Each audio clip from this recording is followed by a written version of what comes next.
I have just bought what is, so far, the largest number of records in a single lot. This was at my local auction house. The online catalogue indicated quantity of vinyl LP records, mainly 70s and 80s, and also a small quantity of 7-inch singles. 3 images in the catalogue. We can see on top of the crates there is The Who's Quadrophenia, Bowie's Heroes. Can't make out much in the other images. So I went along to view a couple of days ago. Really liked the condition of these. The albums were, the majority of the albums were in the thicker plastic outer sleeves, which can be good and bad, of course. And there was a number of 12-inch singles, and they were in the thinner plastic outer sleeves. It's kept the condition of the sleeves generally excellent, one or two perhaps just below that. The vinyl, from my initial inspection, is again largely excellent. I reckon there were about just over 200 records in this lot. Having had a quick tot up now, there's actually 257. So let's look at some of the highlights in this lot. So I think this was a single owner collection, and there are 4 artists that are featured quite prominently in this lot. There's quite a few records from Hall Oates, from Santana, the 3 Degrees, and the Carpenters. So that's quite a range of artists. There's also plenty of other artists represented. For example, we start off with here's the copy of Heroes and Quadrophenia. It's the double live. Very, very clean copy of Night at the Opera. I don't know this album. Looking at the sleeve, it would seem to be an Italian band, and it's on the Manticore record label. So I'm thinking that's probably prog rock. If so, that would be the only prog rock album in this particular lot. Now there's lots of very familiar titles here, of course.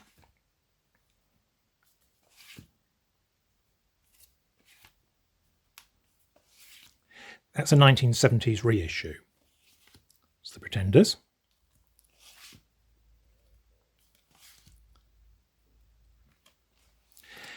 Now, I didn't know this. I've looked this one up. It's self-titled, Automatic Man. It looks like they released 2 albums.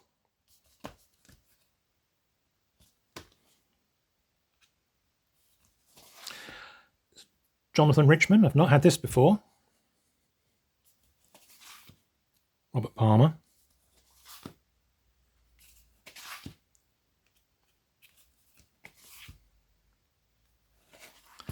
It's the double live. So again, this is the 1970s reissue. It's a Bob Welsh album. I think this is his debut solo album, post Fleetwood Mac. These are mainly UK pressings. There's a few US, there's a couple of European, and some Japanese pressings as well. This is one of the US pressings, as is this.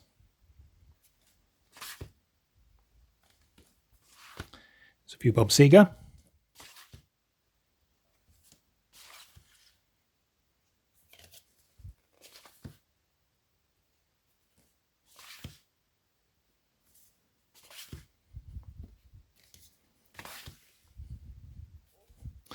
So I've checked some of the prices of the albums, and these actually have surprised me in terms of what the median prices on Discogs are and what they seem to go for online. This is the Dion album, Born to Be With You. This is produced by Phil Spector. This is a first pressing.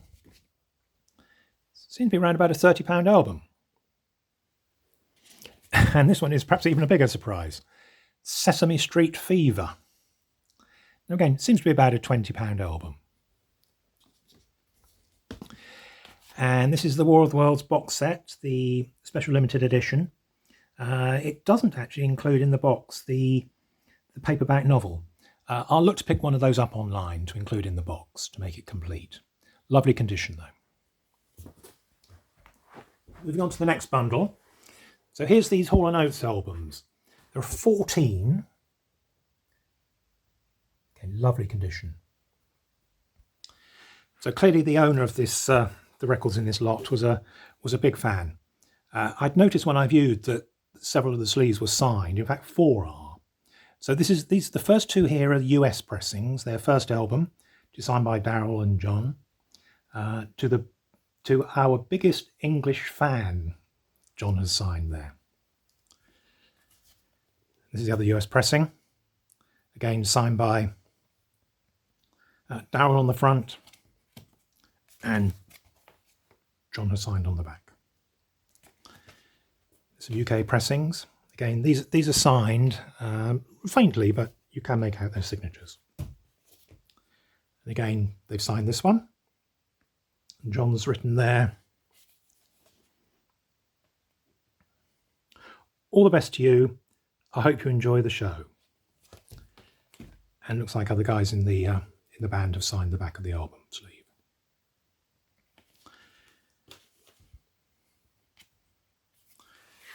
So we are, some more Hall Oates. A couple of these titles you don't see quite so often. That one, don't see that too often. I don't think I've ever seen this before, Ecstatic.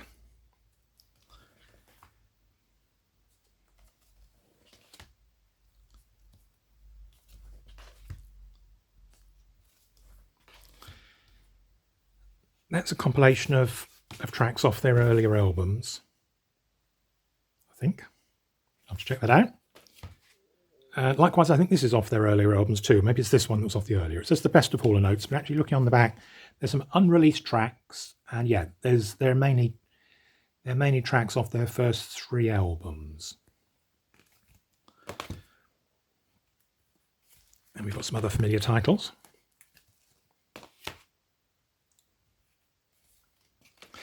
Now, I've not had these before. A couple of Southside Johnny and the Asprey Dukes albums.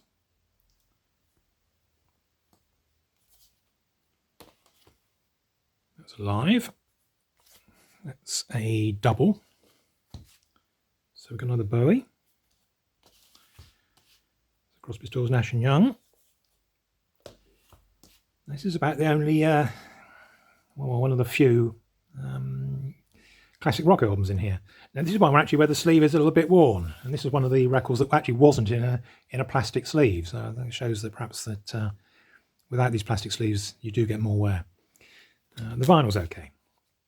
And this is one of the very few that's actually got a tear to the sleeve itself. This is the double album Chicago 7. It's obviously got a sticker tear there, which is a shame. Chicago Greatest Hits.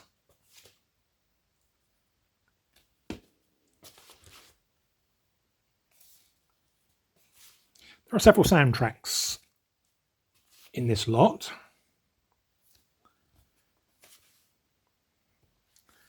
That's the double, and then that's the volume 2 of the LP's works.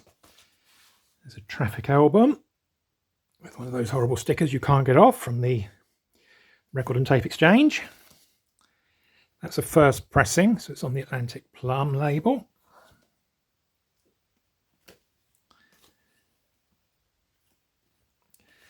Now I like this. This is Tangerine Dream. It's on clear vinyl, Force Majeure. Very nice. We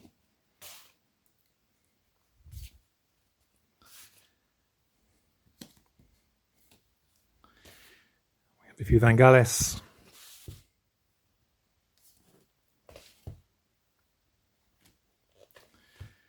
Gary Wright album. Here's another one of the soundtracks. Yamashita's The Man from the East.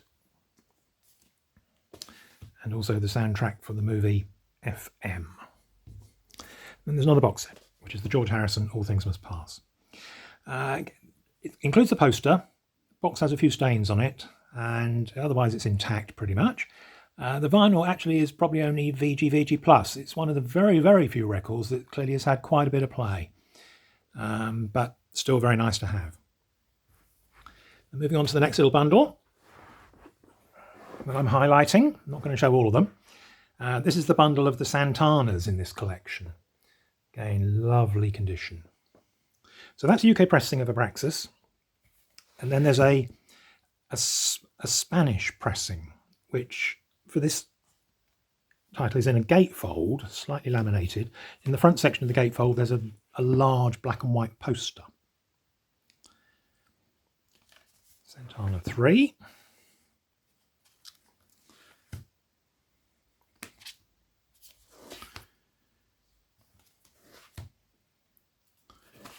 I'll just quickly move through them. That's the double. Don't see that one too often. It's the greatest hits. And a couple of Santana relateds. It's an unofficial release. Right, now this is the first of the Japanese pressings that I'm going to be showing. It's very nice. It's a triple album set. It's had a little bit of tear to the black on the outer part of the sleeve and also on the back of the sleeve, which is a great shame, but there we go. It's got the obi. And inside there's all sorts of extras, posters and extra bits and bobs. There is what looks like a signature on the back. I can't make it out. I'll research that. Now, also within this collection, in addition to those 4 artists I've mentioned, clearly the chap that had this put this collection together, he liked his soul and disco as well.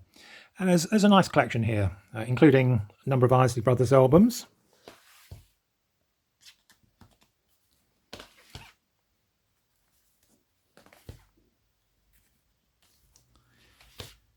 So again, these are all 70s and 80s. Caravan of Love. There's a few Isaac Hayes albums, including Chocolate Chip. That's on a gatefold. There's a couple of US pressings, Major Harris and Solomon Burke. OJ's. That's on a gatefold. It's a Chic album.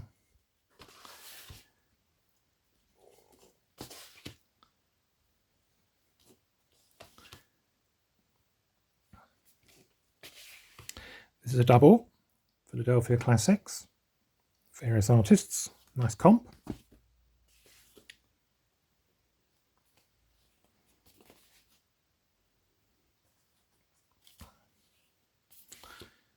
Quite a few of these I've not had before. Marvin Gaye. So Jackson's Live, that's a double. There's 2 MFSB albums. And there's several here from the Average White Band.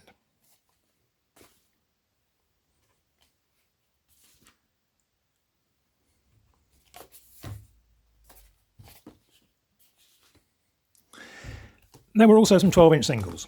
Probably my favourite amongst those is this one here. It's a Talking Heads special double pack. It's Life's What You Make It, and also It's My Life. Very nice clean copies, of course, like all the other records. And the other 12s here include several in this series from the 70s of 4 tracks from various artists.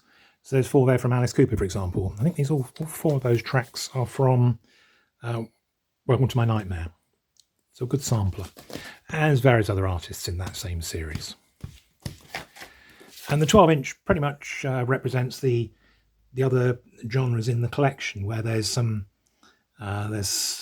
pop, there's a couple of rock, there's some soul, and there's some disco. So and some Hall Oates, which we will see in a second.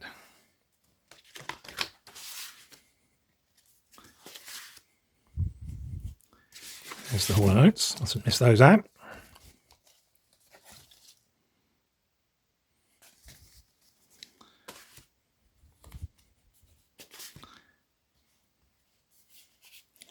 And so on.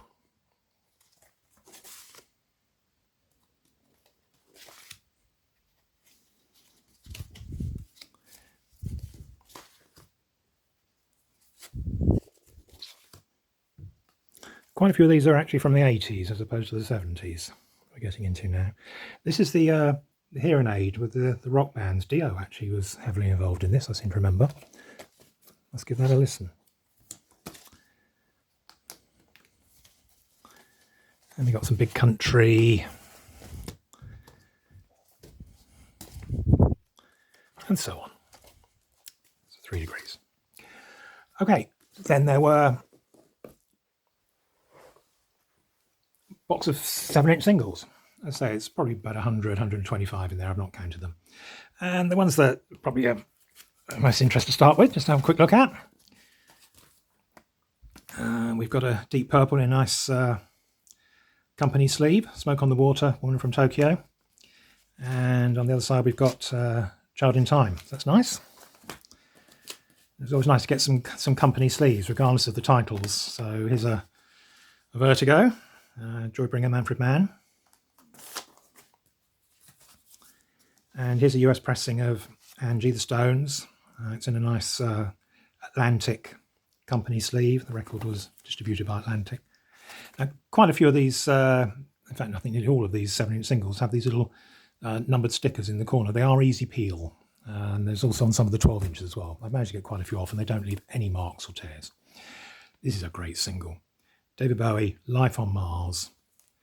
Then on the flip side you've got The Man Who Sold the World. Doesn't look like that's been played. It really doesn't look like there's been much play to any of these singles in here. The others in the main are 70s pop, a few early 80s. Some in all sleeved, either in plain sleeves, company sleeves, 1 or 2 in picture sleeves. And the picture sleeves includes what probably for resale is actually the most valuable 7-inch single, particularly at Christmas, which is The Waitress's Christmas wrapping in a picture sleeve. So if you put that online in November, £10 to £15. Right, so as I say, there were a lot of albums in this lot, as well as the 12s, 257 I think it was in total. So yeah, there's a big bundle of Carpenters. Clearly the previous owner loved the Carpenters, which is fine. There's the singles collection there. There's a limited edition box set, which has several albums in it. When I viewed the lot, frankly, I really didn't look at any of these Carpenters albums or really the 3 Degrees either. There's quite a few 3 Degrees albums. So there's been 1 or 2 here that I'm seeing for the first time when I've looked through them now.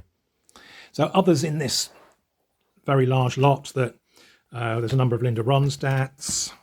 We've got some Ace albums. It's got some Osmonds, Gordon Lightfoot, and so on. There's a few comps. Andrew Gold. There's a few Top of the Pops albums. We've got some more Supremes. We've got Supremes. As I say, there's quite a few 3 Degrees albums there. Gene Chandler, Gloria Lehner. There we go.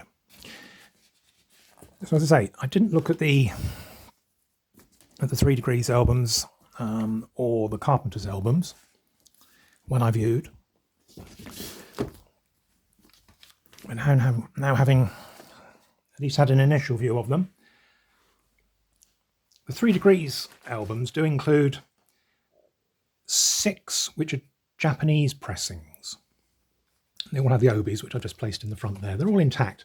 They really don't look like these have had any play at all. There's not a single mark on them. They've all got, you know, as you always get with Japanese pressings, some great inserts.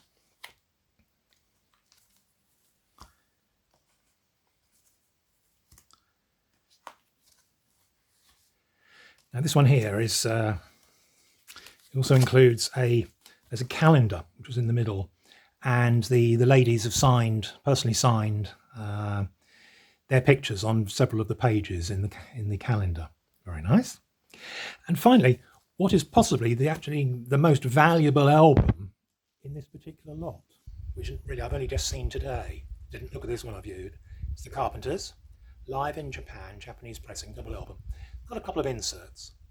So why would this perhaps be the most valuable album amongst all of those I've shown so far?